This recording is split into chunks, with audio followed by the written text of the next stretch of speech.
Narita Boy transported me to a strangely nostalgic, retro-futuristic game world full of CRTs, synthesizers, and cryptic code. It rekindled vague memories of movies that I watched as a kid, like The Last Starfighter and 1982's Tron. So at the center of our story in this alternate universe is Lionel Pear, inventor and creator of the Narita 1 computer, bundled with the tremendously successful Narita Boy game software. The game has quickly become a cultural icon. Posters and figures adorn teenagers' rooms. However, something strange is happening. Perhaps there's something more to this mysterious creator. Maybe his hardware? Or is it something in the software? Somehow, the shrouds between worlds are thinning and the game has become reality. And now the world in peril needs a hero. You, the chosen one, Narita Boy. As you uncover the many secrets buried within lines of code and glitched hardware, you'll unlock memories which will reveal bit by bit the mysterious creator's past. Discover and install software to perform new attacks, evasive maneuvers, and reach new heights.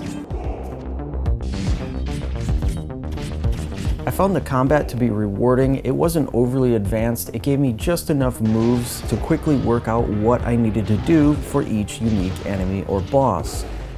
Throughout the entire 6-hour journey, it felt like I was always being thrown some fresh new enemy to figure out. There was always something new which kept me on my toes, and the bosses were just the right amount of challenging. Enough to where I usually had to retry those bosses a good handful of times before figuring them out, but fortunately, there really is no major penalty for having to respawn and try again. The level layout can be a bit sprawling and confusing sometimes. There is no map, so I found myself going in circles a few times.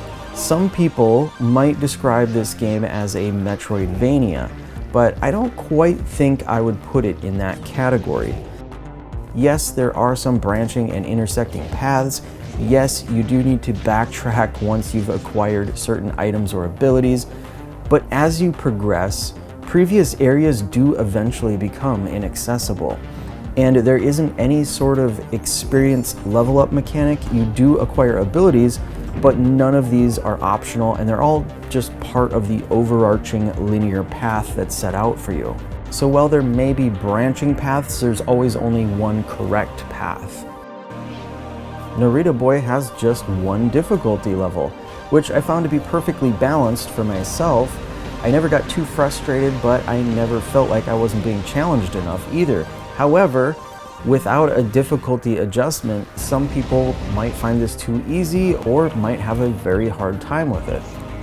A lot of this game is exploration, discovery, and story elements coming together to form a nostalgic, retro-futuristic, alternate timeline. My only real complaint with the gameplay is just how easily I got lost. Part of this could be my fault for expecting games these days to kind of hold my hand and show me where to go. I was expecting some sort of map or any sort of indicator as to where to go next. There is a list of objectives, but they don't really explain which direction my destination is. The graphics are pleasant and well animated. It has a modern retro pixel art style, and you can toggle between a heavy or soft CRT filter effect. Unfortunately, you can't turn it off completely though. I would warn, however, that there are several bright flashing patterns, especially near the beginning of the game, that could trigger epileptic seizures, especially if you're sitting in front of a large display in a dark room. So if you are sensitive, take measures to minimize it if you can. And that's really my only other complaint I had with the game. The strobing lights near the beginning of the game are a bit obnoxious, but it was only for a few minutes in a 6-hour journey.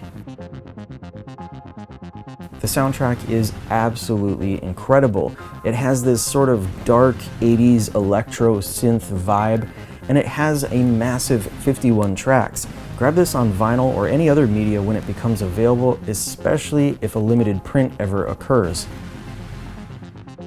For achievement and trophy hunters, there are only a few missable achievements to be concerned with, since backtracking past certain points becomes impossible. But these aren't too much of a concern as long as you plan your journey accordingly.